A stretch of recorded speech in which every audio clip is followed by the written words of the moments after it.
So yesterday I was driving home from Columbus and visiting my sister for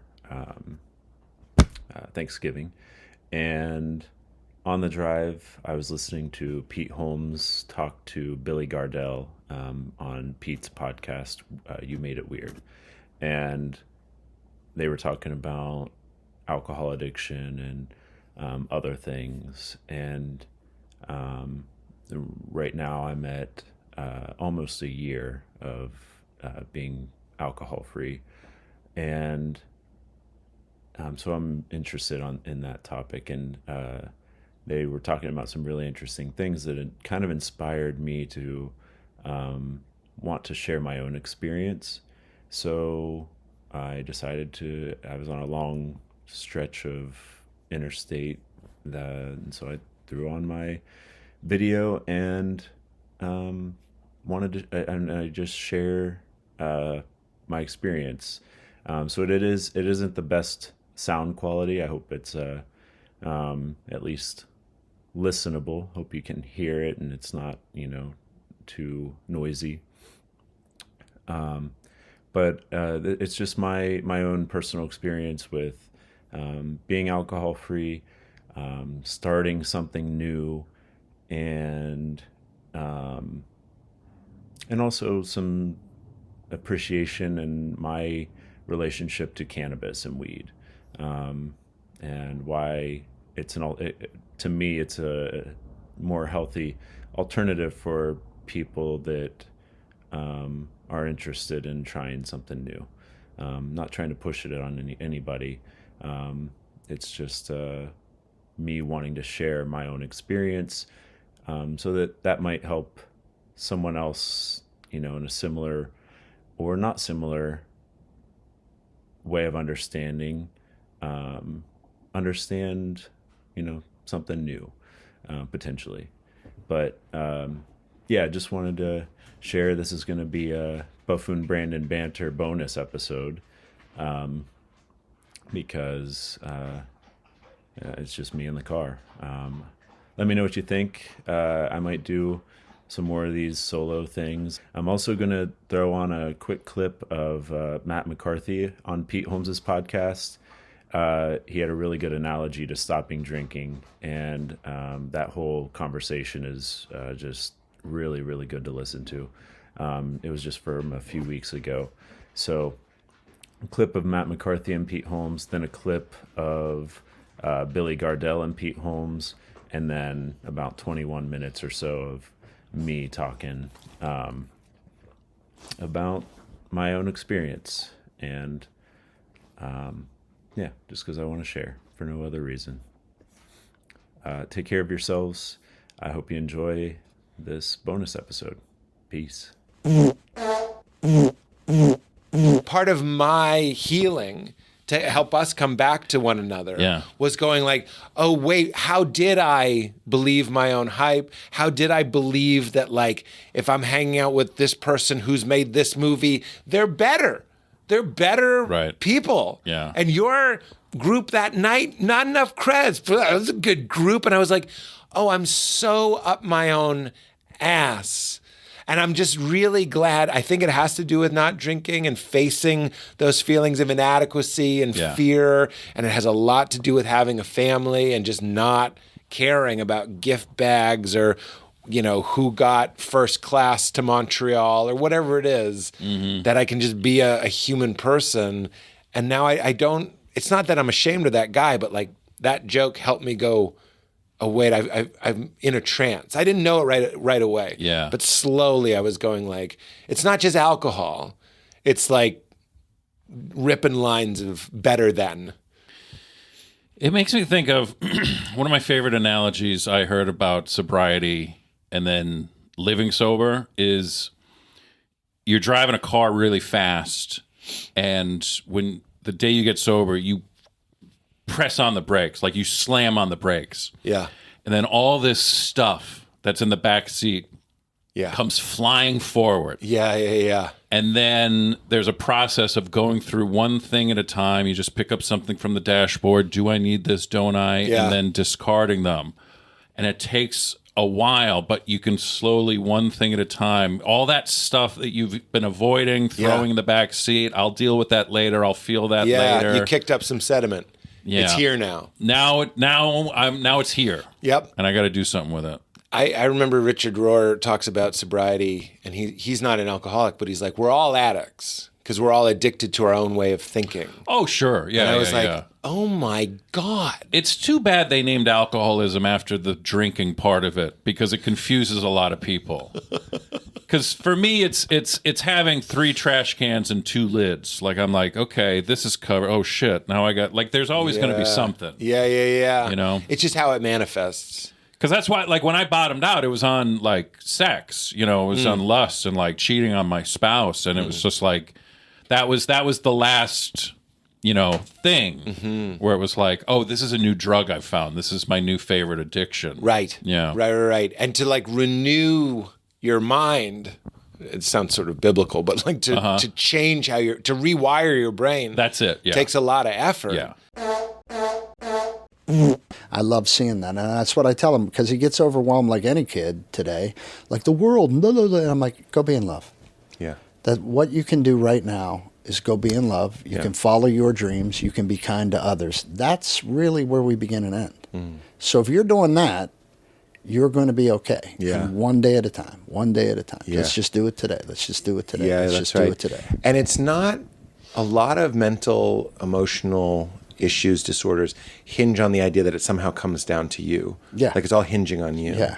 I quote it all the time, but BJ Novak had this joke where he's like, sometimes it's one of these, what we call a false premise. He doesn't really do it. Right. He's like, if I'm on an airplane, I'll look at the guy next to me and go, do you think I can crash this plane just by thinking about it? It's a very, very funny line. That's a great line. But the reason it really sticks with me is I'm like, I think all of us are living like that. Yeah. Which is why AI psychosis is a real thing, because AI will reflect that back to you, that it does all come down to you. It's so horrible. That the idea, But it's not new. Keep going. Yeah. No, I just felt Please. sparked when you said that. It's this idea, like again, I go back to Mark Twain. I've lived through a million bad things, and some of them actually happened. You can't trust your brain. Yeah, that's right. It's telling you a lie most of the time. That's right. And when you understand that, that's when you can reach out for a little bit of help. The AI thing, the reason I try to tell my son, this is commerce. It's nothing but commerce. Only treat it as commerce, because I don't want AI to tell me what kind of shirt I like or flower I like or music I like. I want to go discover those things, because then I get the worth of having made that search.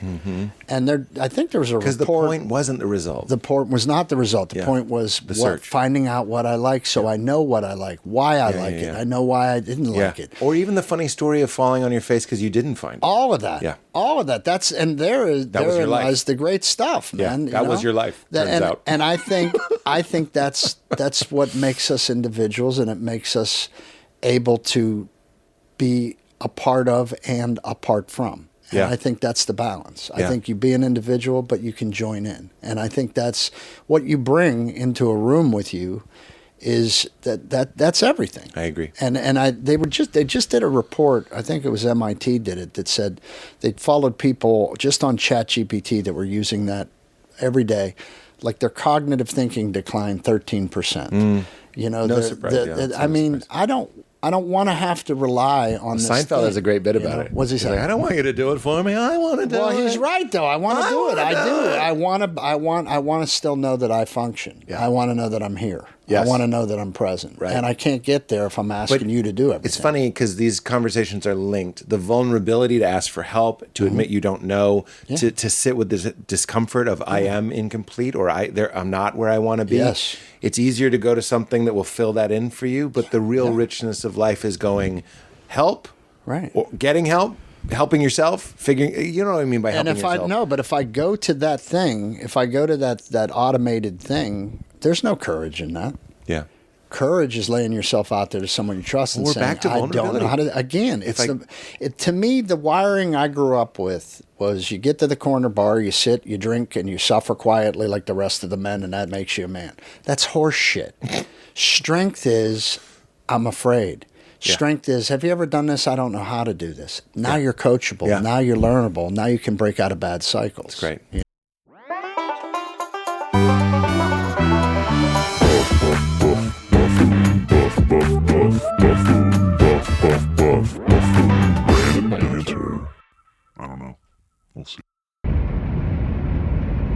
driving, and clearly, I don't mean to sound preachy. I just want to share my experience, and my experience with not drinking, and it's almost a year. Today is November 29th, and on December 18th will be 1 full year since I've had a drink of alcohol. And what I'm feeling right now that I want to share is how healthy I feel mentally. This is like, I've struggled with depression, I've struggled with anxiety, and I still do, daily sometimes, but it's a lot more manageable. It's a lot, I recognize it a lot quicker, and I have new tools and understanding about it. And what I'm trying to say is I'm realizing how much alcohol, even drinking a little bit, even just drinking, on weekends or whatever, how much it still had a hold on my overall mental psyche. Because I even used drinking a little bit, I was still using it as like some sort of crutch, and eliminating that crutch and learning how to support myself without it completely has given me tools that are not built on alcohol, which we all know is not great for us. But we continue to do it, and I'm not shaming anybody that drinks, because I may drink again, I don't think it's an evil thing. Evil is not really something that exists naturally. It's all about the choices and perspectives that we have. But my point is, if you're somebody that is struggling with mental health and you drink, I'm just going to recommend try taking the alcohol away. Alcohol might not be the only issue. I'm not saying it's going to solve it, but recognizing that is an issue that's going to help other issues resolve. If you drink, this is my experience. Take it for what it is, whether you agree or not. It's not for me to decide. I'm just wanting to share because it just occurred to me how much it's helped me, how grateful I am for the journey I've been on this past year, the amount of self-worth and just that I've gained in the past year. I've written so much. I've just grown as a human so much, and I owe a lot of it to not drinking. So I just want to share, and anybody that's sober, curious, try. I still smoke weed. I'm not trying to say I'm white knuckling it without any kind of vice, but for me, weed is more supplement that I've. And it's still, I do it in moderation. I know how much I can handle. I don't use weed to get fucked up. Sometimes if I know I have the rest of the evening, sure, I'll get high and, what some people might say fucked up, but to me, it's not fucked up. It's, I'm still very aware of myself and my beliefs and my thoughts and what's going on. But what it does is it just helps shift my perspective of thinking to a different frequency. And often I find that to be a creative frequency that inspires me to create art, because I get a different perspective on life, because I know my normal, regular, sober brain, and I know my high brain. And the beautiful thing about weed is different weed strains affect people differently, and the more you smoke, and the more you're mindful of what you smoke as far as the terpenes and cannabinoids present, and the different strains and different things that make the weed different and affect people differently, the more you do it, the more you recognize that, the more sensitive you can be You build a sensitivity, just like you build a taste for wine, just like you build a taste for coffee, just like you build a taste for anything in life. You can build a taste for weed, and the taste is also, it's a taste, like it's a physical taste because, and smell with the aroma, and you can actually taste like when you smoke or vape sometimes, like really good weed that has a lot of terpenes. Terpenes are the molecules in plants and fruits, and they give them taste and smell and color, and I believe color. Double check me on color, but definitely taste and smell. But like pinene is a terpene. It's obviously found in pine needles, but it's also found in like hops. It's also found in weed, and it gives like an alertness. Linalool is found in lavender. Lavender is calming. Linalool is also calming. So if you find weed or linalool in your weed, it's going to be a calming weed most likely. Not necessarily. The combination of terpenes, terpene profiles, and all that, it's still a mystery. There's a lot of research to be done.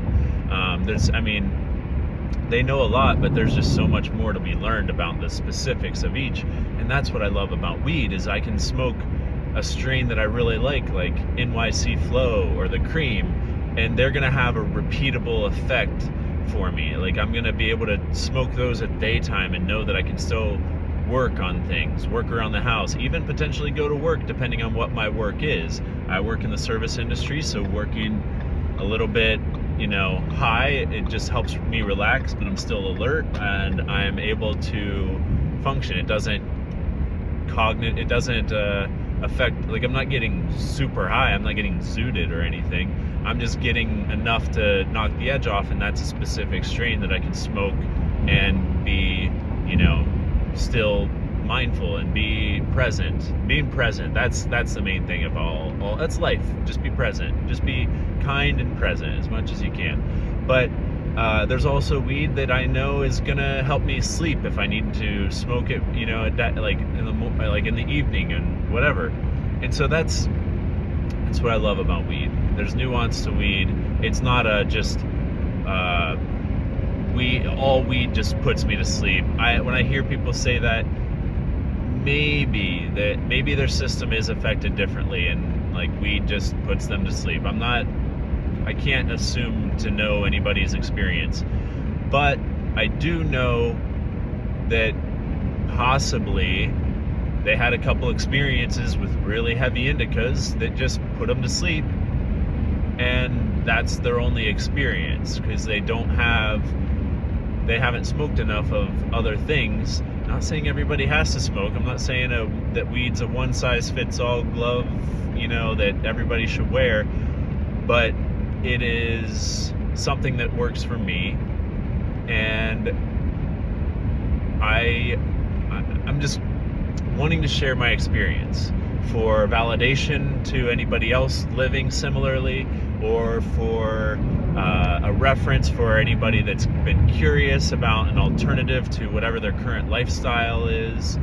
And I just want to share, because sharing experience is how I appreciate what I appreciate from other people. That's why I love podcasts so much. That's why I'm in the middle of this talk right now, is because I want to share my experience, because it might be helpful to somebody else, because I recognize how I recognize in myself something that's helped me. I had a moment of insight where it became clear, this message, this idea, this feeling that I've been living with for the past year. I feel like I can kind of define it a little bit more clearly in a way that I can share exactly what it's done for me in the growth. Because the year that I've had, it's not like I've been mindful every day of how I'm growing each day. But when I look back at the past year, the amount of personal growth that I've had, and the amount of better relationships that I'm able to build with people just by being present, being mindful, and being more aware and neutral, rather than allowing alcohol to make me shift how I experience emotions. I'm not numbing emotions with alcohol anymore, because I smoke weed, but weed doesn't numb emotions for me. If anything, it just enhances them. It makes them even stronger. So I have to be even more present with them sometimes, even the tough ones. Like smoking weed lonely sometimes would make me like super sad, but like sitting with that feeling and recognizing what it is and why it is and what I can do about it is what allows the personal growth. And and that's why weed to me is not something that dampens my emotions. It enhances my emotions. This is just I just wanted to share. I'm listening to Billy Gardel's podcast, or Billy Gardel talking to Pete Holmes right now on You Made It Weird, Pete Holmes' podcast, and I just want to share because they're talking about amazing things. Check out that episode. It's great. But I just really just keep finding myself inspired to share my own experience because of how they're sharing about the things that they've learned, and I'm learning that I've learned similar things through the lens of their understanding. So if I can offer my own lens of understanding that might help other people understand themselves through a certain lens of understanding, then awesome. What else are we living life for if not to share and grow together? We're building on something. That's why I love comedy, because in being part of a comedy community, the comedy community in Cleveland, is because we all have that in common. We all love comedy, even if we have differences, even if we're much different people, we all have that in common. So there's a community that can be built, a community that supports each other, because a rising tide raises all ships. And that's true to society, true to society at large. The Cleveland comedy community is like a microcosm of like the world, anywhere. Like any comedy community is a microcosm of the world. And I just know specifically the Cleveland comedy community, and a little bit about the Columbus comedy community by proxy and proximity. Is proxy and proximity, are those related words?